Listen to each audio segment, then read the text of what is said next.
오늘 이 예배를 통해서 우리 모두가 하나님을 깊이 만나게 되는 그런 예배가 되었으면 좋겠습니다. 그런 마음으로 제가 말씀을 좀 전하고자 합니다.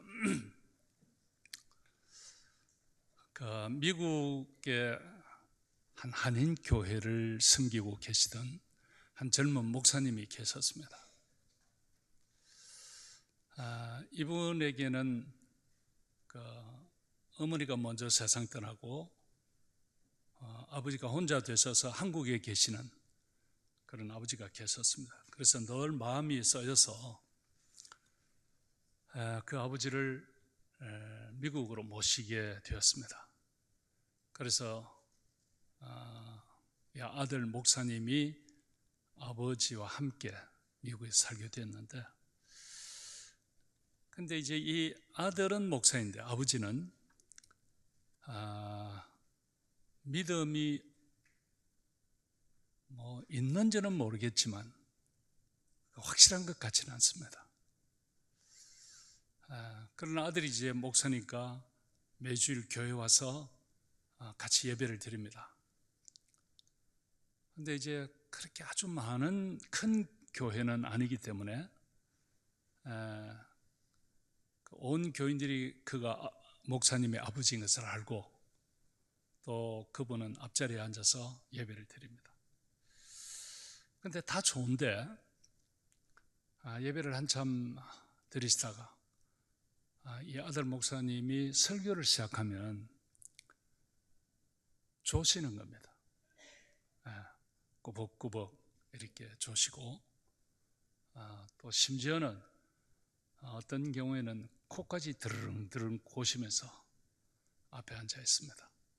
그러니까 이 아들 목사님이 아버지가 참 너무 신경이 쓰이는 겁니다. 그리고 교인들 앞에 목사로서 좀 민망하기도 하고, 그래서 이제 집에 가서 아버지에게, 아버지 제발 예배 시간에는 정신 똑바로 차리고 앉아 계셔야 됩니다. 한 시간을 잘 참으셔야 됩니다. 그렇게 하겠다고. 그렇지만 예배 시간만 되면 또 아들이 설교를 시작하기만 하면 졸리는 겁니다. 그러니까 늘 이것이 마음에 쓰이던 어느 날 이 목사님이 아이디어가 하나 떠올랐습니다. 자기 교회의 주일학교 학생 가운데 엄마를 따라서 아주 열심히 교회 나오는 친구가 있었습니다.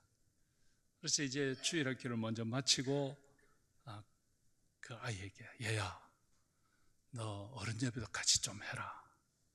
그리고 앞에 할아버지 계시는데 옆에 앉아서 그 할아버지가 조시면 옆에서 쿡쿡 이렇게 쳐서 할아버지가 못 주무시게 해라. 만약에 네가 그걸 잘 감당을 하면 매주일마다 그렇게 하면 $1씩 주겠다. 그러니까 이 아이가 예 목사님 알겠습니다. 그리고는 그 할아버지 옆에 앉아서 할아버지가 조시면 옆에서 이렇게 쿡쿡 찔러가지고 할아버지가 졸지 못하게 했습니다. 그러니까 이 목사님이 얼마나 편한지, 그러니까 아버지를 신경 크게 쓰지 않고 설교를 할 수가 있어서 너무 좋았습니다. 그래서 이것이 한 달 이렇게 좀 지나기까지 계속 그렇게 하니까 참 좋았는데, 그러던 어느 날 그 아이가 옆에 앉아 있는데도 이 할아버지가 조시기도 하고 또 코도 드르릉드르릉 고시고 그랬습니다. 아니 이게 어떻게 된 거냐. 그래서 예배를 마치고 그 애를 불렀습니다. 얘야 너 이렇게 하기로 했는데 왜 그냥 있었니? 그랬더니 그 아이가 뒷머리를 끄적끄적 하시면서, 근데요 그 할아버지가 못하게 해요. 그래 내가 졸 때 그냥 옆에서 가만히 있으면 $3를 주시기로 했어요. 이 아이는 $1보다 $3가 홀랐죠. 성도 여러분, 혹시 여러분들 가운데서도 예배에 나오셔가지고 목사님이 설교하기 전까지는 눈이 말똥말똥한데 목사님이 설교를 시작하시면 혹시 눈이 감기고 졸리시고 하시는 그런 분들이 혹시 계십니까? 뭐 그러시더라도 교회 오셨으니 얼마나 하나님이 좋아하시겠습니까? 근데 예배 다 끝날 때까지 정신 바짝 차리시고 앉아 계시면 우리 하나님이 3달러가 아니라 큰 은혜 주실 줄 믿습니다. 저는 오늘 이 예배에 대해서 좀 말씀을 드리려고 합니다. 성도 여러분, 우리 성도들에게 있어서 예배는 정말 중요합니다. 우리 성도들에게 있어서 예배만큼 중요한 것이 사실 없습니다. 사람들은 흔히 우리들을 가리켜서 믿는 사람이라 이렇게 말합니다. 믿는 사람. 그럼 뭘 믿는다는 겁니까? 우리 하나님을 믿고 예수님을 믿습니다. 그러면 그 하나님을 믿고 예수님을 믿는 우리가 그 믿는 믿음의 행위가 있을 것 아니에요. 그 믿음의 행위 중에서 가장 핵심적인 것, 그것이 뭘까요? 그게 예배죠. 그러니까 저 밖에 있는 사람들이 우리를 보면 저 사람 믿는 사람이야. 그러면 그들에게 딱 떠올리는 것이 저 사람들은 주일날 교회 가는 사람이야. 예배하는 사람이야. 이렇게 떠올리는 것이 아주 당연한 것입니다.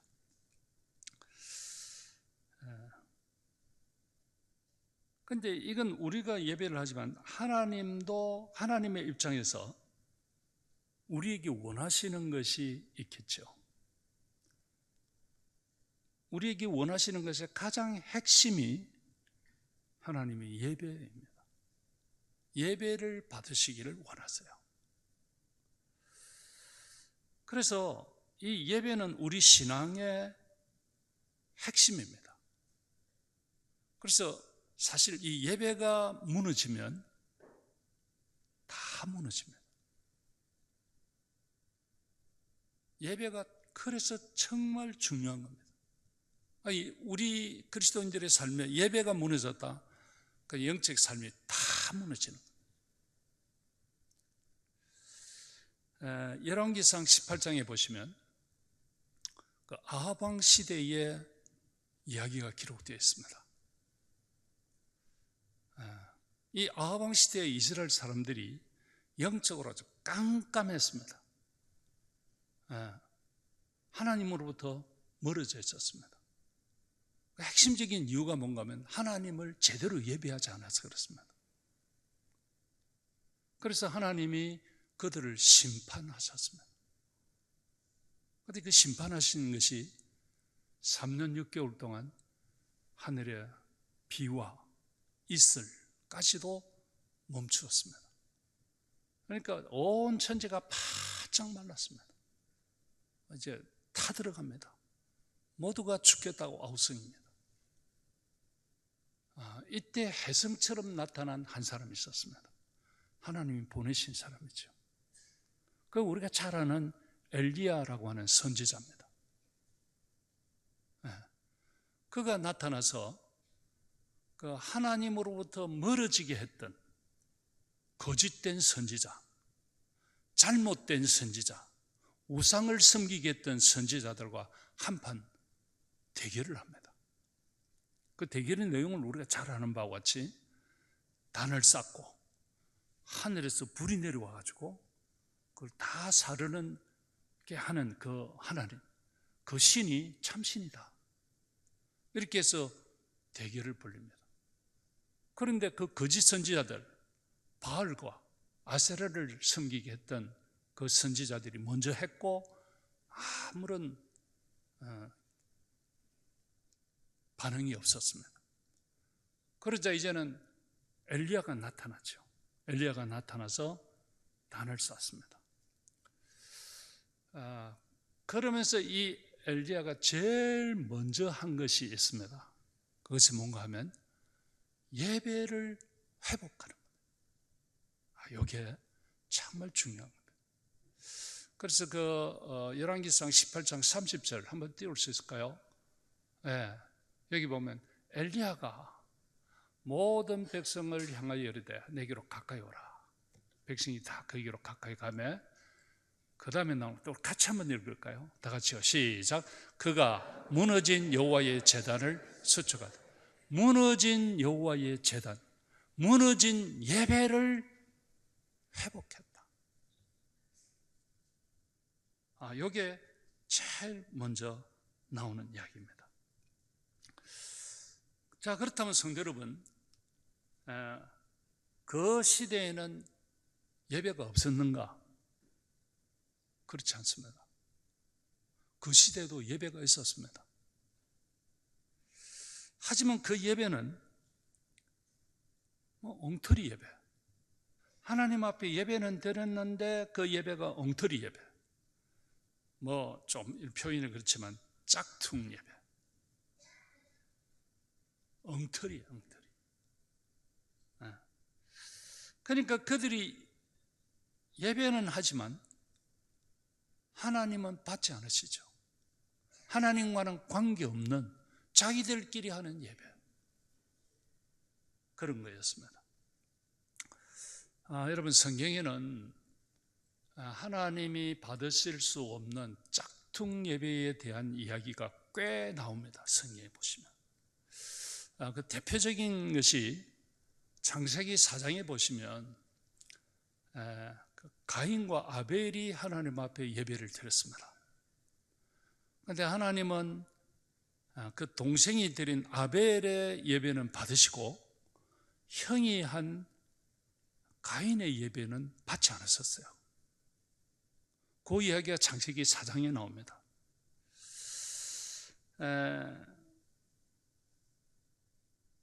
왜 그랬을까? 왜 하나님이 동생 것은 받고 형의 것은 받지 않았을까? 저희들이 아주 어렸을 때 이런 설교 말씀을 많이 들었어요. 그때 들은 것 중에 제 머릿속에 박혀 있는 것 중에 하나는 가인은 농사하는 사람으로서 농산물을 드렸다. 그런데 아벨은 양을 치는 사람으로서 양을 잡아서 피의 제사를 드렸다. 하나님께서 피의 제사는 받고 피가 없는 제사는 받지 않으셨다.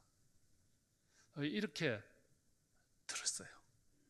그게 제 머릿속에 있어요. 그건 제가 이제 커서 공부를 해보니까 그거 아닌 것 같다. 하나님은 농산물로 드리는 예배는 받지 않으실까? 아니더라고요. 성경에 보면 소제라고 하는 것이 있습니다.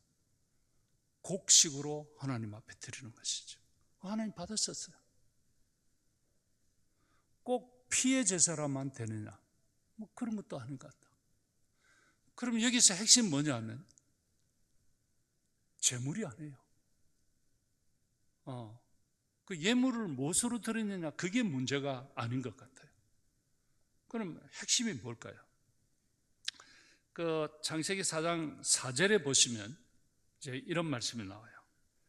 아벨과 그의 제사는 받으셨으나 가인과 그의 제사는 받지 아니하신지라. 여기 나오는 것이 사람입니다. 사람. 아벨과 그의 제사, 아벨을 하나님이 받으셨어요. 가인을 하나님이 리젝트, 거절하셨어요. 여러분, 재물은 우리가 가난한 사람들은 적게 드릴 수 있고 조금 여유가 있는 사람은 좋은 것으로 드릴 수도 있겠죠. 하나님은 좋은 것은 받고 그렇지 않은 것은 안 받고 그런 분은 아니죠. 그런데 하나님이 거기 보니까 아벨과 그의 제물, 가인과 그의 제물, 사람이죠. 퍼스널리티, 그의 인품, 그의 인간됨, 그의 삶, 이런 것을 하나님이 받으시고 받지 않으시고, 우리가 일반적으로 세상에 살면서 정말 하나님이 기뻐하시는 그리스도인으로서의 품격 있는 삶을 살다가 그렇게 주일날 교회 와서 하나님 앞에 예배 드릴 때 하나님은 그를 받으시는 것이죠. 그런데 세상에서는 정말 그냥 엉망으로 살다가 주일날 예배하러 가야지, 그러고 교회에 앉았다고 해서 하나님이 그 예배를 받으시는 것은 아니라,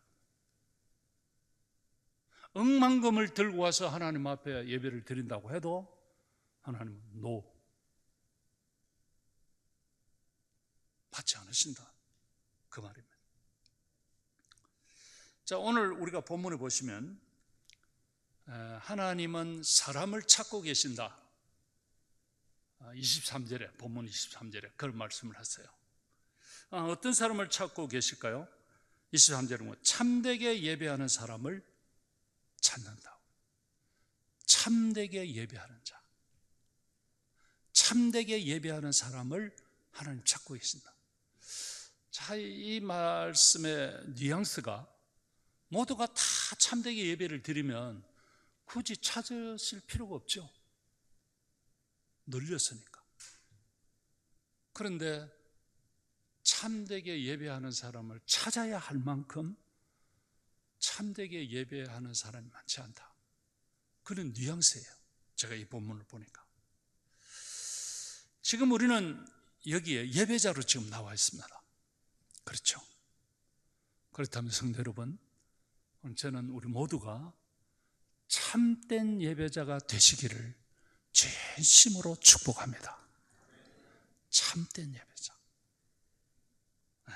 자, 그렇다면 이 참된 예배자가 드리는 참된 예배는 어떤 것인가? 오늘 이 본문에는 두 가지를 설명하고 있습니다. 제가 이걸 좀 말씀을 드리려고 합니다. 그런데 이게 이제 요한복음 4장 24절에 아주 이 말씀을, 예배에 대해서 아주 모범적이고 아주 핵심적인 말씀을 우리 예수님이 가르쳐 주셨어요. 그래서 요한복음 4장 24절만큼 예배에 대해서 아주 간결하고 명확한 성경은 다른 부분도 있지만 잘 없어요. 이게 아주 가장 간결하고 쉽고 핵심적이에요. 여기 보면 하나님은 영이시니 예배하는 자가 무엇과? 영과, 그 다음에 진리로 예배할지니라. 그런데 이게 이제 우리 개역 개정 성경이에요. 그런데 요 전에 개역 성경에는 하나님은 영이시니 예배하는 자가 신령과 진정으로 예배할지, 이렇게 번역을 했어요. 사실 이제 오랜 동안 이게 이제 우리의 남아있는, 그것도 아주 잘못된 번역은 아닌데 약간 애매해요. 신령하게 예배를 드린다. 어떤 게 신령한 건가? 신령과 진정으로, 어떤 게 진정으로 드리는 건가? 그런데 이제 개역 재정에서는 약간 여기에 디테일하게 한 걸음 더 나갔어요. 하나님은 영이시니 예배하는 자가 영과, 신령보다는 영과, 그 다음에 진리로, 진정한 진리로 예배할지니라. 여기에 그 헬라 언어로 기록이 되었기 때문에 원문이 그걸 다 볼 수도 있지만 오늘 그것보다 아주 쉽게 번역된 영어가 있어요. NIV 성경에 보면, New International Version에 보면 그게 영어 성경 중에 비교적 아주 잘 번역된 성경이거든요. 거기 보면 God is Spirit, 하나님은 영이셔, and His worshippers, 그를 예배하는 자들은 must worship in spirit and in truth, 이렇게 번역이 됐어요.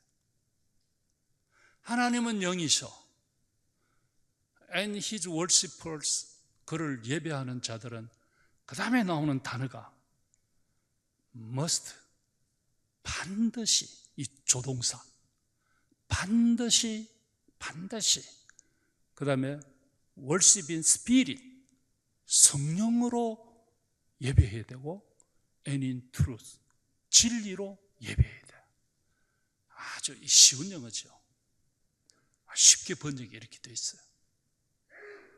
이렇게 보면 이 본문의 말씀의 뜻이 쉽게 우리에게 이해가 돼요. 그러니까 하나님은 영이시라고 했어요. 그렇죠. 그래서 우리 눈에 안 보입니다. 그런데 여러분 신비하게도 우리가 예수를 믿는다. 이 말은 다른 말로 요한복음 1장 12절에서 영접한다. 그래서 내가 예수님을 영접을 하면 믿으면 그 하나님의 영이 신비스럽게 내 안에 들어오십니다. 예수님을 영접하는 순간 그 예수님의 영이 내 안에 들어와 계세요. 신비하죠. 그런데 성경은 내 안에 들어와 계시는 이 영을 성령이라고 그랬어요. 성령, Holy Spirit, 성령이라고 그랬어요. 그래서 내 안에 성령님이 계세요. 그러니까 오늘 이 자리에 예배하러 나오신 여러분, 이 가운데 예수 믿는 우리에게는 내 안에 그 하나님의 영, 예수님의 영, 성령님이 내 안에 계세요. 이게 정말 신비한 일입니다. 그래서 우리가 그 하나님을 예배할 때 내 안에 계신 성령으로 예배를 해야 돼요. 성령님의 도움으로, 성령님의 인도로 예배를 해야 돼요. 그게 참된 예배라 그 말입니다. 우리가 예배에 대해서 이야기할 때 여러 가지로 말할 수 있을 것입니다. 그러나 쉽게 말하면 예배가 뭐냐 할 때 그 예배는 하나님을 만나는 시간입니다. 하나님을 만나는 것입니다. 하나님이 예배의 자리에 나와 있는 우리에게 다가오시고 나를 만나주시고 터치, 나를 만지시고 그 다음에 힐링, 치유하시고 리카바, 회복시키시고. 여러분들 이게 참 예배 시간이 놀라운 거예요. 그리고 나는 그렇게 나에게 다가오신 그 하나님을 경배하는 거예요. 그리고 찬양하고 감사하고 감격해하고 그 예배입니다. 그러면서 그 하나님의 영광에 내가 깊이 들어가는 거예요. 이게 예배입니다.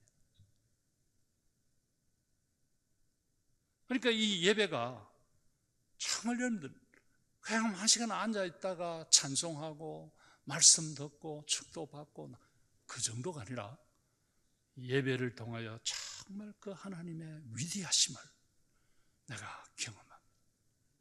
체험하는 거예요. 이게 얼마나 중요한지 모릅니다. 그런데 똑같은 시간에 똑같은 장소에 나와서 예배를 하지만 사람마다 달라요. 어떤 사람은 그 하나님의 아주 임재를 깊이 체험하면서 감사하고 감격하고 정말 기뻐하게 되는 사람이 있는가 하면 정말 그 하나님 만나지 못하고 사람만 만나고 가는 맹숭맹숭 그러고는 그냥 집으로 돌아가는 사람들도 있습니다. 차이가 뭘까요? 똑같은 공간에 똑같은 시간에 앉아 있는데 어떤 사람은 하나님을 깊이 만나고 너무 감격해하고 감사하고 그런 사람이 있는가 하면 또 어떤 사람은 그냥 전혀 그런 거 없이 그냥 앉아 있다가 그냥 돌아만 가는 것입니다. 문제가 뭘까요? 자, 여러분, 하나님은 영이십니다. 예. 그래서 우리가 예배에 나올 때 우리 자연인 상태로 그냥 나오면 그 영이신 하나님을 만날 수가 없습니다. 하나님은 영이시기 때문에 예배의 자리에 나온 내가 그냥 자연인 상태로만 나와 앉아있으면 그 영이신 하나님을 만날 수가 없어요. 이게 핵심입니다. 그래서 많은 사람들이 예배에 나오지만은 하나님은 만나지 못하고 그냥 돌아가는 경우, 그것이 지난주도 그러고 이번 주도 그러고 다음 주도 그러고 계속 교회는 나오는데 하나님은 만나지 못하고 하니까 정말 예배가 힘든 것이죠. 그럼에도 불구하고 예배의 자리에 나오는 분들이 정말 기적 같은 일이죠.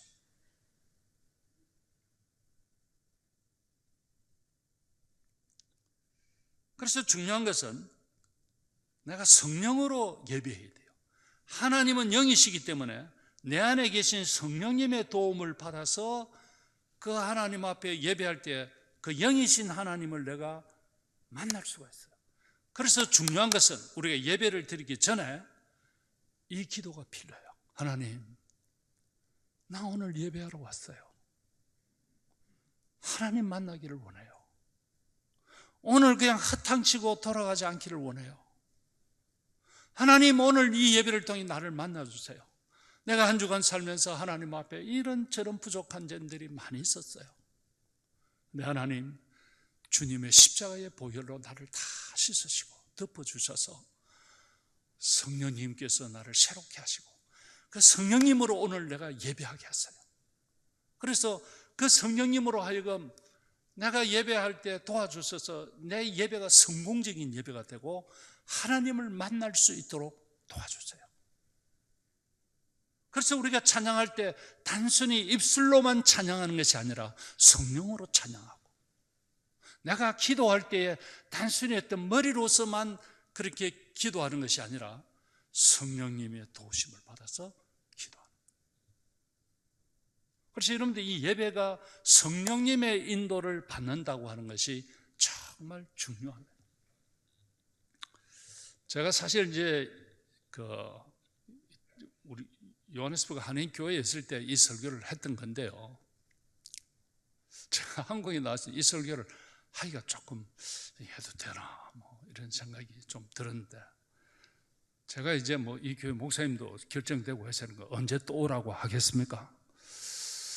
그래서 이제 이건 제가 꼭 해야 되겠다, 이 마음을 먹었어요. 제가 한국에 나왔어요.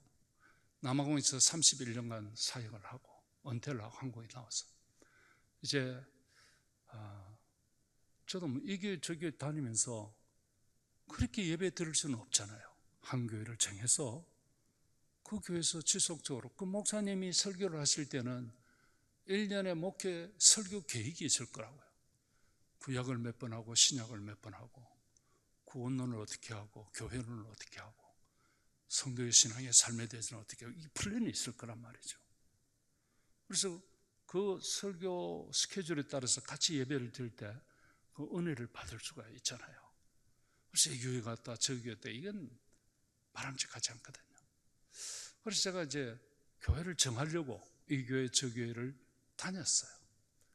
지금은 사실 뭐 제가 또 생각밖에 설교를 해달라고 그래서 거의 매주일 다니면서 설교를 하고 있습니다. 그러니까 이 목사는 땜빵 목사인 것이죠.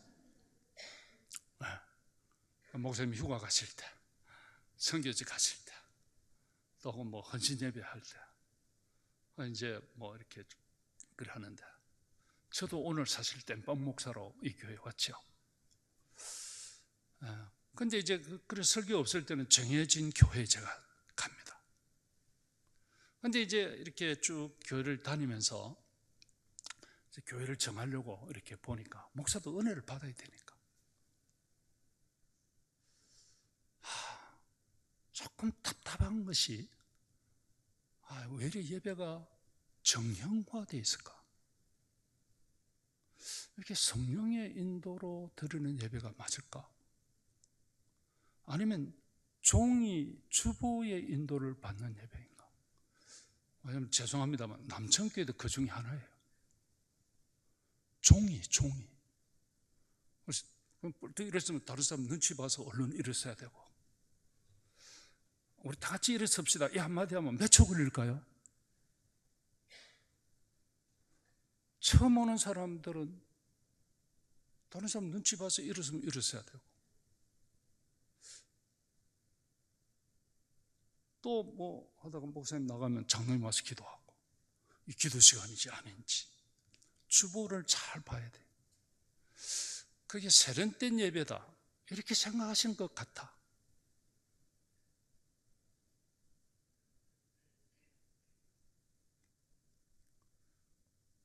어떤 때는 우리가 순서를 바꿀 수도 있어요. 성령님께서 역사하시면 순서를 조금 바꿀 수 있어요. 그런데 종이의 인도를 받으면 그게 불가능해요. 성령님은 그렇다고 우리가 예배가 질서가 없어서는 안 되죠. 그러나 성령님이 일하실 때는 우리 회중 속에 성령께서 강력하게 일하시면 그게 순서 조금 바꿔도 돼요.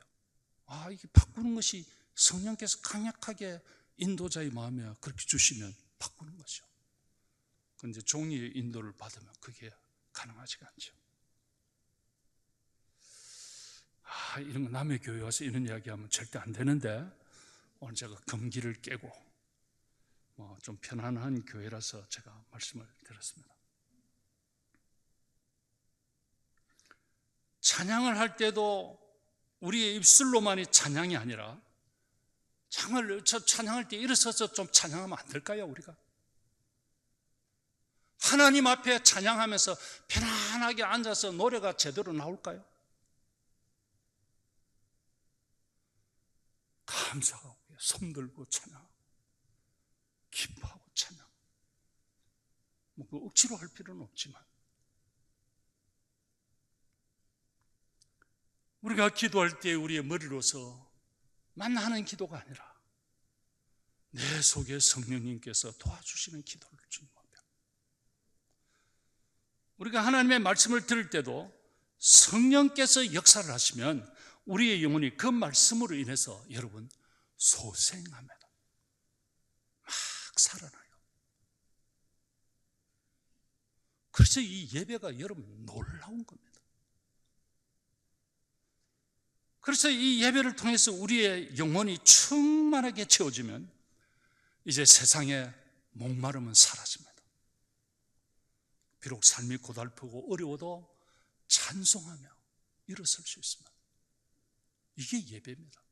그래서 예배를 한번 제대로 드리고 나면 한 주간이 완전히 달라집니다.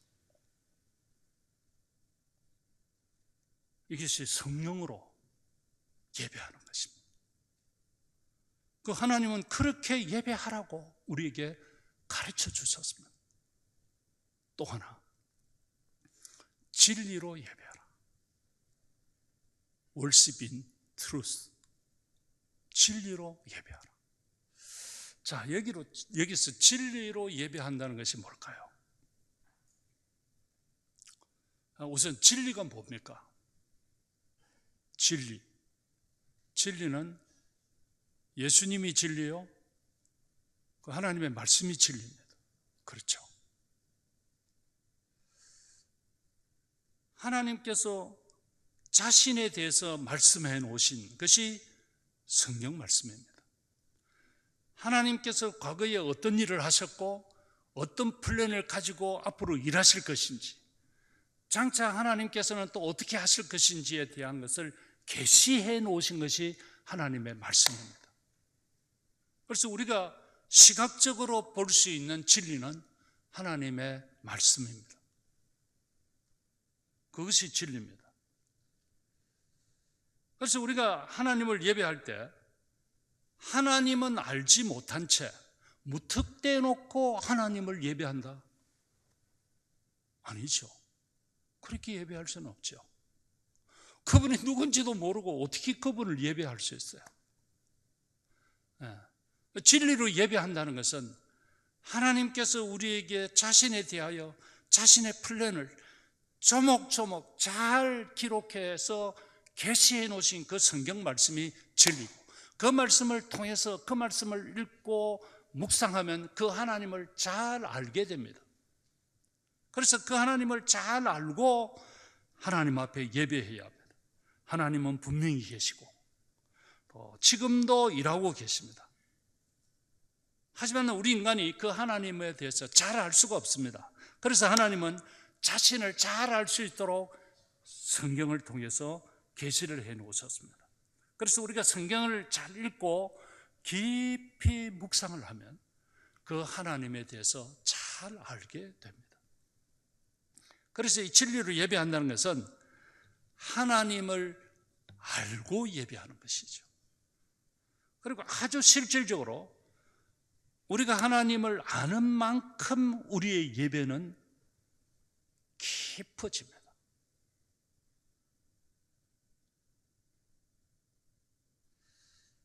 우리가 똑같은 예배 자리에 앉아있지만 각자가 경험하는 예배가 다 다릅니다. 우리가 하나님을 알아가는 지식이 깊어지면 깊어질수록 우리의 예배는 굉장히 풍성해집니다. 그리고 그 하나님의 영광에 그냥 정말 압도당하게 돼요. 그 예배에 하나님의 영광, 그것이 있습니다. 그래서 내가 하나님을 깊이 알면 알수록 그 하나님의 영광에 내가 압도가 되고 그 하나님의 은혜에 내가 깊이 잠기게 되고 때로는 그것이 감당할 수 없어서 흐느끼게 되고 주체할 수 없는 떨림이 오게 되고, 이게 예배예요. 그러기 위해서 성도 여러분, 우리가 하나님의 말씀을 잘 알아야 됩니다. 그래서 성경을 펼칠 때마다 이 본문 속에 나타난 하나님이 어떤 분이신지 그걸 살펴야 돼요. 이 본문 속에 나타난 하나님이 어떤 분이신지 찾고, 그리고는 그걸 깊이 묵상해요.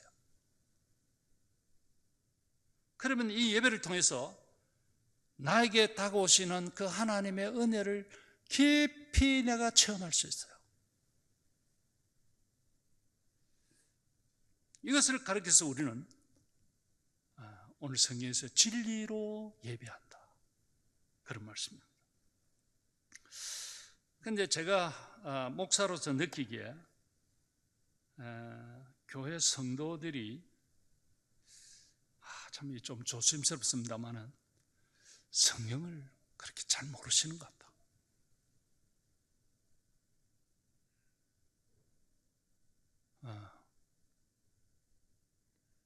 그래서 교회에서 목사님 말씀을 전하면 성도들이 대체적으로 아멘 하고 크게 대답을 합니다. 반응을 합니다. 좋은 현상이죠. 근데 제가 볼 때 느낌이 덮어놓고 하는 거 아닌가? 덮어놓고 아멘, 이런 경우들이 꽤 있는 것 같아요. 성도 여러분, 목사라고 해서 성경을 다 잘하는 것 아닙니다. 신학을 해서 석사도 하고 박사도 하고 해도 성경을 풀기가 어려운 부분이 꽤 많이 있습니다. 대체적으로 하나님은 우리에게 주신 말씀이기 때문에 우리가 읽으면 대체적으로 그 하나님의 뜻을 알 수 있지만, 그런데 어떤 부분은 이게 뭐지? 이 말씀이 의도하는 바가 뭐지? 이걸 찾기가요 쉽지 않아요. 그걸 성경을 읽고 또 읽고 공부를 하고 묵상을 하고 해도 이 본문이 의미하는 바가 뭔지 그 찾기가 쉽지 않아요. 그래서 이제 그때 하는 것이 뭡니까? 참고서를 보죠. 주석서. 다른 학자들은 이걸 어떻게 봤나, 이 본문을. 그리고 이분도 찾아보고 저분도 보고 이렇게 봐도 어떤 때는 속 시원하게 그런 것 같지가 않다, 이런 경우들이 많습니다. 제가 목회를 할 때 말씀을 준비하면서 어떤 때는 자다가도 벌떡벌떡 일어날 때가 있어요. 이거 맞나? 그리고 또 다시 나가서 찾아보고, 어떤 때는 주일 아침까지 그것이 해결이 안 될 때가 있어요. 그럼 어떡합니까? 아이고, 뭐 하나님, 성령께서 다 교인들 알아듣게 해주십시오. 대체적으로 이제 이런 경우, 그래서 이게 충분하지 않은 경우에 목사가 설교를 할 때 나타나는 현상이 하나 있어요. 그게 뭔가 하면 목사의 설교의 톤이 그때 좀 높아져요. 그건 제대로 이게 다 풀리지 않은 거예요. 그러면 교인들은 그 목사의 톤이 높아지는 것에 따라서 또 크게 아멘 이렇게 하기도 해요. 격려가 될 수도 있고 뭐 그럴 수 있는데, 그러다 보니 교회에서 아멘 할 때는 좋아요. 그런데 그 다음이 없어요. 예배를 마치고 나갈 때 다 잊어버리고 다 두고 나가요. 그래서 나가서 저 카페에 앉았을 때는 오늘 낮에 목사님 무슨 설교를 했지? 조차도 잘 모르고. 사도행전 17장에 보니까 베레아 교회 성도들을 잠깐 언급을 했어요. 그들은 그 성경에 보니까 노블했다, 좀 품위가 있었다. 옛날 성경은 더 신사적이었어 이렇게 번역을 했어요. 뭐 괜찮아요. 근데 그래서 그들이 들은 바 말씀을 집에 가서 그것이 그런가 하여 말씀을 상고했다. 오늘 성도 여러분, 제가 한번 도전해 볼까요? 오늘 여러분들 주일날 예배 시간을 통하여 들은 그 말씀을 집에 가서 일주일 내내 그 말씀이 그런가 하여 그 말씀을 또 되새기고 상고하고 하십니까?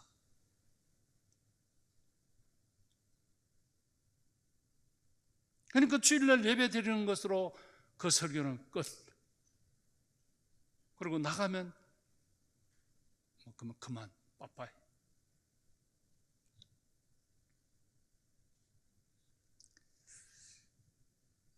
성도 여러분, 이제 말씀을 맺으려고 합니다. 우리 교회 성도들은 정말 멋진 예배자, 하나님이 찾으시는 참된 예배자가 되시기를 축복합니다. 이것까지 생각하면서 대답할 필요는 없어요. 이거는 그냥 아멘 나오시면 좋을 것 같다. 참된 예배자 되시기를 축복합니다. 네. 근데 제가 성경을 이렇게 보니까 하나님은 우리가 다 부족하잖아요. 그럼에도 딱 하나, 예배 하나만 잘 드려도 하나님이 너무너무 좋아하시고 하나님이 그를 축복하셔. 제가 성경에서 그걸 확인했어요. 네. 여러분들 우리 잘 아는 아브라함, 네. 그 뭐 사실 특별한 게 없어요. 뭐 이번 출생 별 것 없어요. 뭐 우리는 믿음의 조상이라고 대단하게 생각하지만 처음부터 그런 분이 아니었어요.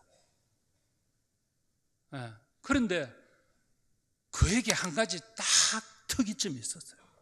그것이 뭔가 하면 하나님이 나오라고 할 때, 부르실 때 그 부르심 받고 그냥 따라 나간 거예요. 그 다음에 따라 나왔죠. 이건 우리하고 똑같아요. 하나님이 우리를 부르셨어요. 여러분들 직접 음성을 못 들었을 수도 있어요. 친구를 통해서, 이웃 아주머니를 통해서, 또 뭐 회사 어떤 뭐 사장님을 통해서 그렇게 하나님이 부르셨고 여러분 나오셨어요. 이건 똑같아요. 근데 그 부름을 받고 난 뒤 이 아브라함이 딱 한 가지 하는 거예요.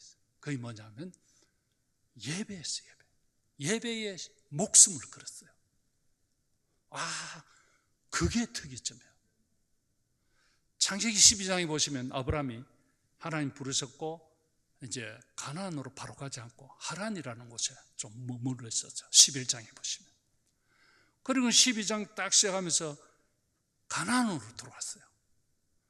근데 이 가나안에 들어와서 제일 먼저 아브라함이 한 것이 뭘까요? 눈치로 때려잡아야지. 예배했어요. 제일 먼저 예배했어요. 근데 여러분들, 그게 간단한 것이 아니더라고요. 제가 묵상을 해보니까. 왜냐하면 그 당시에는 국경이 뭐 그렇게 탄탄하지 않았어요. 비자가 필요 없었어요. 예. 그리고 법도 뭐 그렇게 뭐 디테일하게 없었어요. 그러니까 아브라함이 가나안에 왔어요. 그 가나안 사람들이 볼 때는 아브라함이 에트랑제, 이방인이지, 이방인. 근데 그 당시에는 법이 없으니까 그 동네 주민들이 볼 때에 어디서 하나 둘은 영감탱이가 자기들하고 다른 짓을 해요. 저 사람들 우리 동네에 들어오면 큰일 나겠다. 없앨 수 있습니다. 그게 큰 문제가 되는 시대가 아니었어요. 그러면 아브라함이 그걸 알아요. 그런데 그들이 다 지켜보는 가운데 그들과 다른 예배를 아브라함이 하나님 앞에 합니다. 저는 목숨 걸었다고 봐요. 그리고 그 아브라함이 거기서 또 베델과 아이 사이를 갔습니다. 그곳에서 또 장막을 치고 그곳에서 제일 먼저 한 것이 예배였어요. 똑같이. 그러면서 이제 그걸 소개하고는 그 다음부터는 그가 점점 남방으로 내려갔더라. 생략된 것이 있겠죠. 뭘까요? 예배를 가는 곳마다 했더라. 근데 하나님은 그걸 너무너무 좋게 여기셨어요. 그래서 아브라함이 큰 실수를 하죠. 그래서 뭐 흉년이 들었는데 애굽으로 내려갔잖아. 이집트로. 가서 그곳에 가서 보니까 좀 아내가 보니까 잘생긴 것 같고 이거 자칫하다가 아내 때문에 자기가 죽을 것 같으니까 아내는 혹시 빼앗겨도 나는 살아야 되겠다. 이런 남자가 어디 있습니까? 그런 짓을 했어요, 아브라함이. 그래서 아브라함 아내를 안 하고 누이라고 했고 누이니까 그냥 아무런 생각 없이 데리고 왔어요. 그런데 하나님이 그 밤에 나타났었어요. 애굽의 왕에게 심하게 책망을 하고 돌려보내. 그래서 애굽 왕이 놀래가지고 손도 못 대고 돌려보냈습니다. 그러면서 아브라함을 이 뭐하는 짓이냐, 왕이 왜 아내를 아내라고 하지 않고. 그래서 이방인에게 책망 꾸중 듣고 너 나가라. 그래서 쫓겨나왔는데 그냥 나온 게 아니에요. 그게 참 재밌는 것은 어마어마한 재산을 주어서 돌려보냅니다. 그래서 제가 그 부분을 보면 야, 우리 하나님 참 멋있는 분이시다. 너무너무 재밌잖아요. 아브라함의 실수까지도 큰 재산을 가지고 나갈 수 있도록 만들어주시는 분이 하나님입니다. 그럼 그 뭐 보고 그랬을까? 그래서 저는 아브라함이 목숨 걸고 하나님 앞에 예배하는 거 그거 보고 그랬다. 뿐만 아니에요. 그의 아들 이삭도 뭐 특별한 것이 없어요. 사실 아브라함이나 그의 손주 야곱에 대해서는 성경에 에피소드가 굉장히 많습니다. 그런데 그 가운데 있는 아들 이삭은 정말 밋밋합니다. 뭐 별거 특별한 게 없어요. 그런데 그 이삭에게 한 가지 특이한 점이 있었습니다. 그게 예배. 그러니까 이 이삭의 한창 힘이 바짝 오를 청소년 때 아버지가 그를 데리고 산에 갔습니다. 그렇죠. 그리고는 이 아버지는 지금 120살 정도 되는 할아버지입니다. 힘이 없어요. 아들 비교하면 힘이 상대가 안 됩니다. 그런데 그 아버지가 아들 이삭을, 그 힘이 짱짱한 아들 이삭을 밧줄로 묶습니다. 아버지 왜 이러세요? 성경에는 없어요, 이 이야기가. 제가 꾸민 거예요. 아버지 왜 이랬어요? 그러니까 아버지가 얘야, 글쎄 뭐 좀 거시기 한데 하나님이 너를 원하셔. 그때 이삭이 그래요? 하나님이 저를 원하세요? 그럼 저를 들으세요. 그리고 제가 생각할 때는 그 제단 장작 위에 올라가 누웠어요. 그 할배가 그 아이를 들고 어떻게 올리겠어요? 제가 올라갈게요. 그냥 저를 들이세요. 여러분들 이게 간단한 이야기 아닙니다. 그런데 이때 하나님이 나타났어요. 안 돼! 막으시고. 알았어, 이제 네가 얼마나 나를 사랑하는지 알았어. 아들 안 돼. 그리고는 그를 살리고 그 다음부터 하나님께서 이 이삭을 축복하시기 시작합니다. 그래서 그 사막에서 당시에 우물 하나 파면 그 우물을 중심으로 마을이 형성이 되는 그만큼 물이 귀한 그곳에 이 이삭이 우물을 파면 샘이 터져요. 요즘 치면 원전 하나 발견하는 거나 같은 거예요. 그랬더니 사람들이 와서 시비를 걸고 쫓아냈습니다. 그래서 이삭은 그들과 싸우지 않고 옮겨갔어요. 다른 데 가서 우물 봤더니 또 우물이 샘이 터집니다. 놀라운 일 아닙니까? 또 와서 시비를 거니까 또 주고 또 다른 데 와서 우물을 봤더니 또 샘이 터집니다. 놀라운 일이죠. 그해 그 사막에서 농사를 지었더니 100배의 결실을 주셨더라. 뭘 보고 그랬을까? 예배죠, 예배. 목숨을 건 예배. 그 아버지와 아들. 그랬더니 하나님께서 그들을 축복하셨고 족장으로 세워주셨고 그들을 통해서 큰 민족을 이루게 하시고. 성도 여러분, 기왕에 우리는 예배자인데 이런 예배 드리면 좋겠어요. 하나님은 영이시니 예배하는 자가 성령과 진리로 예배할지니라. 하나님은 참된 예배들을 찾는다고 그랬는데 우리 모두가 참된 예배자가 돼서 예배를 통하여 그 살아계신 하나님 내가 만나고 그 주님과 깊은 교제가 이루어지고 예배를 통해서 내가 소생이 되고 새 힘을 얻고 그럴 뿐만 아니라 우리의 생이 복되고 우리 다음 세대까지 하나님의 은혜를 받아 누리고 은혜의 축복의 명문가문을 이어가는 복된 여러분들 되시기를 주의 이름으로 축복합니다.